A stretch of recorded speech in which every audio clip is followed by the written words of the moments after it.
आज कंपटीशन इतना बढ़ गया है कि हर बच्चा शॉर्ट टर्म ढूंढता है। यानी जहां भी आप बच्चों से बात करोगे तो यही पूछेंगे कि सर कामयाब होने का कोई शॉर्ट टर्म है क्या? मतलब हर तरफ शॉर्ट टर्म ये लगा हुआ है। कोई आसान तरीका है क्या? क्योंकि बच्चे इतनी ज्यादा भीड़ को देख करके ये सोचने लगे कि इस भीड़ में हमारा नंबर पढ़ने से तो नहीं आएगा। अगर कोई आसान तरीका हो, कोई ट्रिक हो तो शायद हमारा नंबर पड़ जाए। लेकिन मैं उनको ये कहना चाहूंगा कि सफल होने का शॉर्ट टर्म कुछ भी नहीं है। कोई शॉर्ट टर्म नहीं है। सफल होने के लिए अपने आप को तपाना पड़ता है, मेहनत करनी पड़ती है, दिन रात एक करना पड़ता है, यहाँ तक कि अपने आप को अंडरग्राउंड करना पड़ता है। यानी लोगों को ऐसा लगने लगे कि आप अपने घर पे जहां भी तैयारी कर रहे हो और लोगों को ऐसा लगने लगे कि बच्चा घर पे है ही नहीं। यानी आप अपने घर पे तैयारी कर रहे हो लेकिन मोहल्ले वालों को ये नहीं पता है, उनके दिमाग में ये है कि बच्चा कहीं बाहर गया हुआ है, घर पे है ही नहीं। मेरे कहने का मतलब ये है कि अपने आप को तपाना पड़ता है। एक प्रकार का तप है पढ़ाई। और जो इस तप में तप गया, अपनी तपस्या पूर्ण कर गया, उसको कोई नहीं रोक सकता। नौकरी कोई बड़ी बात नहीं है, लेकिन बात है अपने आप, क्या हम ईमानदारी से तैयारी कर रहे हैं? नहीं करते। हमको तो वही शॉर्ट टर्म चाहिए। मैं यही कहूंगा कि भाई शॉर्ट टर्म कुछ नहीं होता है। मेहनत करिए, ईमानदारी से मेहनत करिए और अपने आप मतलब तैयारी को एक समय दीजिए। समय देना हर किसी के बस की बात नहीं है। सिटिंग प्लान बनाना हर किसी के बस की बात नहीं है। जितने बच्चे तैयारी करने वाले हैं उनमें से 80-90% तो ऐसे मिल जाएंगे जो एक जगह है 2 घंटा से ज्यादा बैठ ही नहीं सकते। पढ़ाई तो बहुत दूर की बात है। वो ही बच्चे शॉर्ट टर्म ढूंढते हैं, उनको चाहिए शॉर्ट टर्म। लेकिन पढ़ाई का शॉर्ट टर्म कुछ नहीं होता है, मेहनत का शॉर्ट टर्म कुछ नहीं होता है। अगर कामयाब होना है तो अपने आप को इस भीड़ से अलग दिखाना ही पड़ेगा, कुछ अलग करना ही पड़ेगा। मैं गारंटी के साथ कहता हूं कि आप अगर ईमानदारी से लगातार मेहनत करते हो तो 100% कामयाब होंगे।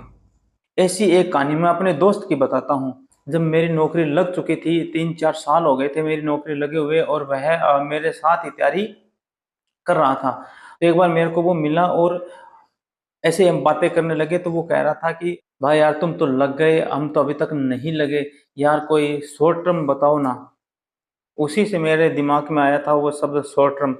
तो मैंने थोड़ा सा सोचने के बाद उसको कहा, नहीं भाई मेरे पास कोई शॉर्ट टर्म नहीं है। तो बोला यार क्या करें, हमारा तो सिलेक्शन नहीं हो रहा है, समझ में नहीं आ रहा क्या करें। क्योंकि मैं उसको बड़े करीब से जानता था। उसने क्या कि 3 साल कड़ी मेहनत उसने की थी। उसके बाद वो क्या हतोत्साहित हो गया, निराश हो गया कि पता नहीं इतनी भीड़ हो गई, नौकरी लगेगी या नहीं लगेगी। तो मैंने कुछ सोचने के बाद उसको ये कहा कि भाई शॉर्ट टर्म तो नहीं है लेकिन लॉन्ग टर्म है, कर पाएगा क्या? बोले यार लॉन्ग टर्म तो मैं 3 साल से तो पढ़ रहा हूँ लेकिन सिलेक्शन नहीं हो रहा है। लेकिन मुझे ये पता था कि वह लड़का अपनी कामयाबी के बिल्कुल नजदीक है, लेकिन उसके मन को निराशा ने घेर लिया है। इसलिए मैंने उसको कहा भाई शॉर्ट टर्म नहीं है मेरे पास, तो लॉन्ग टर्म है। क्योंकि मैंने खुद मेहनत की है, लंबे समय तक तैयारी की है। तो वह बोला कि चल लॉन्ग टर्म ही बता दे। तो वो लॉन्ग टर्म यही है कि भाई ईमानदारी के साथ दो वैकेंसियां और देख ले। 2 वैकेंसियों में और ईमानदारी से तैयारी कर ले। चाहे 2 वैकेंसी 1 साल में आए चाहे 2 साल में, 2 वैकेंसियों को बड़ी ईमानदारी से तैयारी कर ले और लगातार मेहनत कर ले। मैं गारंटी देता हूं कि तू 100% नौकरी लग जाएगा। क्योंकि मुझे पता था, क्योंकि वह बिल्कुल करीब था और लगना ही था वो तो। बस थोड़ा सा उसका मन, बात थी कि उसको निराशा ने घेर लिया था, हतोत्साहित वह हो गया था। बात थी उसके मनोबल को बढ़ाने की। बस मैंने वही काम किया। मैंने कहा भाई 2 वैकेंसियां देख ले, चाहे वो 1 साल में आए चाहे 2 साल में। मैं गारंटी के साथ कहता हूं कि तू 100% सफल हो जाएगा। और उसने मुझे इतना ही कहा था, चलो भाई 3-4 साल पढ़ लिए, 1-2 साल और सही। और मैंने कहा कि अगर 1-2 साल पढ़े तो पूरी ईमानदारी के साथ, सबसे मेन जो बात है वो कंटिन्यूटी के साथ पढ़ना, बीच में पढ़ाई छूटनी नहीं चाहिए।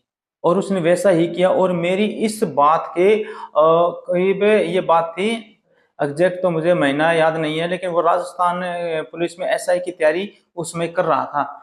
और 7 महीने बाद उसका एग्जाम हुआ। और एग्जाम होने के बाद में रिजल्ट आने में काफी टाइम लग गया था। साल से भी ऊपर लगे थे, लेकिन उसने उन 7 महीनों में, वो बाद में बता रहा था कि मैं कभी घर से भी कदम नहीं रखा, मैंने इतनी मेहनत करी मैंने। तो 7 महीनों के बाद जो एग्ज़ाम था उसका रिज़ल्ट 12 महीने बाद आया था। आज वो अच्छी रैंक से राजस्थान पुलिस में एसआई की पोस्ट पे है। तो इस प्रकार मैं ये कहना चाहूँगा तैयारी करने वाले बच्चों को कि शॉर्ट टर्म ढूँढना छोड़ दो, बात करो लॉन्ग टर्म की। कोई भी काम जब हम करते हैं तो वो लॉन्ग टर्म में ही जाकर उसको कामयाबी मिलती है। अपवाद हो सकते हैं, अपवाद की कोई बात नहीं है, अपवाद हर चीज़ के होते हैं। कुछ बच्चे ऐसे होते हैं कि वो पहली वैकेंसी में लग जाते हैं, लेकिन ये कोई एक आध परसेंट होते हैं, तो उसमें नहीं, बाकी के जो बच गए उनकी बात कर रहे हैं। ईमानदारी से जो मेहनत करेगा, कंटिन्यू जो पढ़ाई करेगा, मैं कहता हूँ 100% सफल होगा। ये मेरे से लिखवा के ले लो आप, क्योंकि मैंने खुद ने मेहनत करी है, मैंने ये सारी चीजें देखी है। बच्चे क्या करते हैं, थोड़ी तैयारी करते हैं, थोड़ी तैयारी करने के बाद में उनको जल्द नौकरी चाहिए, और थोड़ी तैयारी करने के बाद में जब उनके एक दो बार में सिलेक्शन नहीं होता है तो फिर वो शॉर्ट टर्म के चक्कर में रहते हैं कि कोई ऐसा कोई रास्ता हो जिसे आसानी से लग जाए। मैं कहता हूँ ईमानदारी से मेहनत करो, शॉर्ट टर्म को भूल जाओ, लॉन्ग टर्म को लेके चलो, आप 100% कामयाब होंगे। मैं एक बार फिर कहता हूँ, जितनी बड़ी नौकरी उतना ही लॉन्ग टर्म, यानी उतनी ही लंबी तैयारी, क्योंकि अगर नौकरी बड़ी होगी तो सिलेबस बड़ा होगा, और सिलेबस, और बड़े सिलेबस को कभी शॉर्ट टर्म में पढ़ा जाता है क्या? बिल्कुल नहीं पढ़ा जाता, क्योंकि बड़ा सिलेबस, बड़ी नौकरी लंबा टाइम तैयारी के लिए मांगता है। इसलिए शॉर्ट टर्म को भूल जाइए, एक अच्छी बढ़िया जॉब, बढ़िया नौकरी के लिए एक लॉन्ग टर्म को लेके चलिए, आपको कोई रोकने वाला नहीं, आप सफल होकर रहेंगे।